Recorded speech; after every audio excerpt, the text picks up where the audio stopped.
sahabat cari dimanapun berada, kita akan masuk ke dalam tahap pemetaan data di episode sebelumnya terkait tantangan tes DNA tahun 2020 dan tahun sekarang ini, di mana tahun 2020 itu adalah tantangan dari Nikita Mirzani dan kepada Habib Rizik. Nah, kita menganggap ruang komentar di video Tribun News ya, Nikita versus Habib Rizik sebagai bentuk sebuah respon publik yang organik. Ini kita bicara prinsip dasarnya. Nanti kita akan buka data di tahun 2020, kemudian kita bandingkan dengan data yang ada hari ini.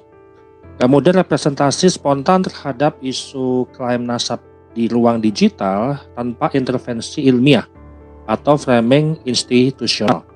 Nah, tujuan analisisnya adalah menilai apakah respon publik organik atau ada indikasi pola buzzer. Nah, mengukur arah opini publik terkait ide tes DNA terhadap klaim keturunan Nabi. Kemudian menarik korelasi awal antara klaim nasab, benteng moral, dan pola defensif. Nah, gunakan model analisa narasi publik dan sentimen publik multi-layer.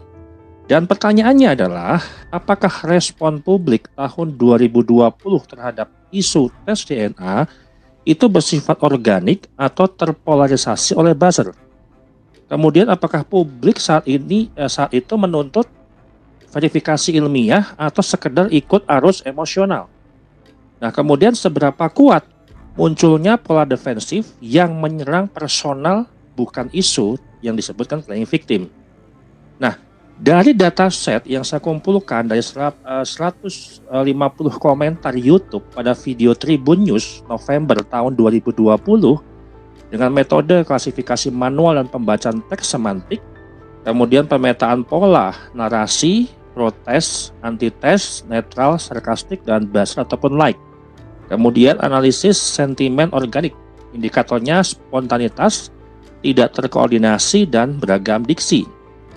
Dari total sampel itu mengatakan protes DNA verifikasi ilmiah itu persentasenya 41%. Dorongan agar klaim diuji secara ilmiah, ingin bukti nyata dan tidak menyerang personal. Kemudian yang mengatakan anti tes DNA itu 29%.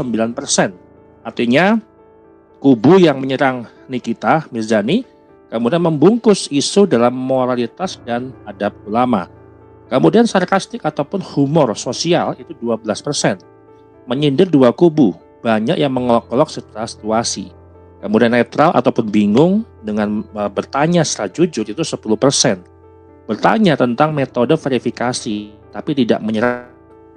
Kemudian ini yang paling aneh dan paling organik di tahun 2020, persentase buzzer, like ataupun narasi terkoordinasi adalah di bawah 10%, yaitu 8%. Pola disinya seragam, kemudian menormalisasi kesucian tokoh dan tak menjawab sebuah substansi. Dan yang paling kita kritisi dan paling kita lihat pola narasi di tahun 2020 itu tidak ada pernyataan dari publik atau pihak lain pada momen itu yang menyatakan bahwa tes DNA itu haram. Ya.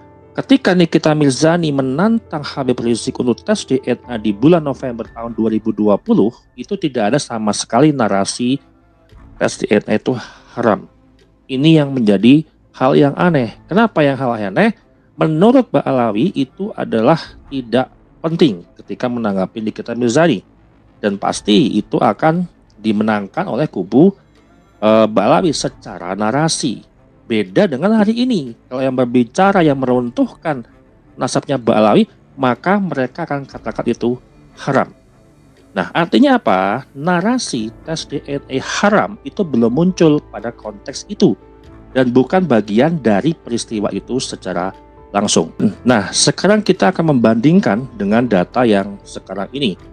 Tujuan pembanding data itu, teman-teman, apakah sikap publik dan narasi terhadap tes DNA itu konsisten dari tahun 2020 sampai dengan hari ini, atau terjadi sebuah pergeseran setelah muncul tesis Keimat. Nah, Periode waktu pembanding periode 1 adalah masa pratesis tahun 2020 November sampai Desember 2020. Kemudian periode 2 pasca tesis tahun 2023 sampai dengan tahun 2025. Rentang setelah tesis KIMAT beredar luas di publik. Kemudian data pembandingnya adalah 10 video pro Ba'alawi, kemudian 8 video pro KIMAT, dan 5 video amplifier di antara kedua belah pihak, baik yang pro Ba'alawi ataupun yang pro tesis KIMAT. Dan variabel pembandingnya ini yang sangat penting.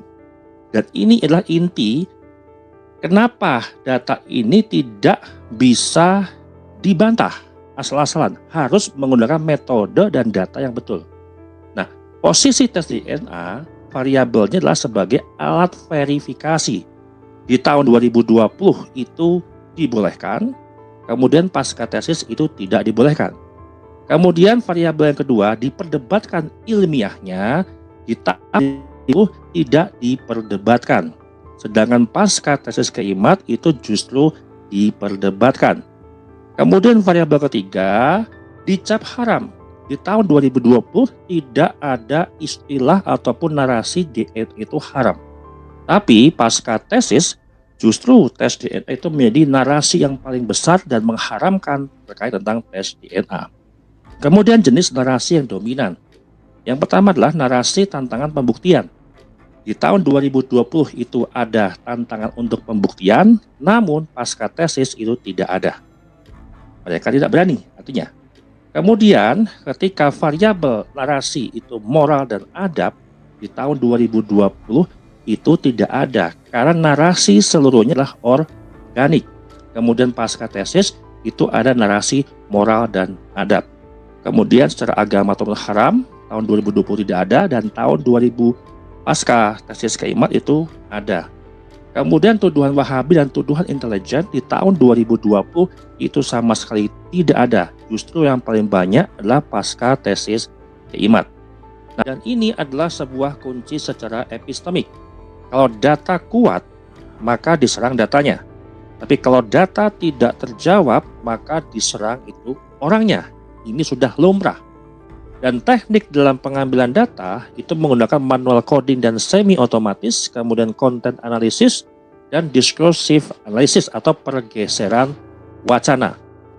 Kemudian sampelnya itu adalah tahun 2020 itu 150 komentar. Nah, pasca tesis itu 3000 komentar. Nah, indikator utamanya adalah pro-tes DNA, kemudian kontra-tes DNA, kemudian netral, narasi agama, narasi delegitimasi, Wahabi, intelijen, dan seterusnya, dan serangan personal. Dan temuan inti pasca tesis KIMAT itu tahun 2023 sampai dengan tahun 2025, narasi defensif Ba'alawi ya membela nasab tanpa data baru itu 45%. Ya, itu sangat tinggi teman-teman. Narasi playing victimnya itu 36%, serangan personal ke peneliti itu 32%, dan seterusnya. Dan pola tes DNA pasca tesis, ya, tes DNA haram, tidak relevan, dan agenda barat itu nilainya 52%. Kemudian tes DNA boleh tapi tidak wajib itu 24%. Tes DNA ilmiah dan relevan itu kurang dari 12%. Dan menghindari isu DNA dan mengalihkan ke adab ataupun ulama itu adalah 35%. Sehingga kontras keras dengan tahun 2020, di mana tes DNA masih dipakai sebagai alat legitimasi.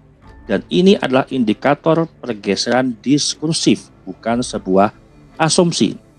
Nah, kemudian indikasi mobilisasi massa ataupun mobilisasi narasi bukan bukan sekedar hanya untuk melindungi nasab saja, tapi untuk melindungi bahwasannya nasab dengan melakukan tes DNA itu haram dengan komentar defensif seragam lintas akun itu 31%.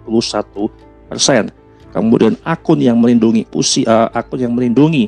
narasi itu adalah kurang dari 3 tahun itu 62%.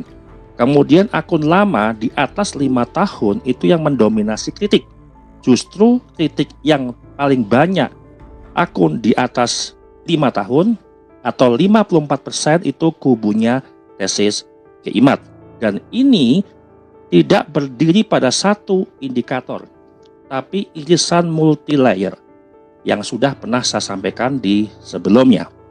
Nah, artinya kesimpulannya, pasca tesis Keimat, narasi tidak pernah bergerak ke pembuktian, melainkan ke pertahanan identitas dan legitimasi seorang peneliti.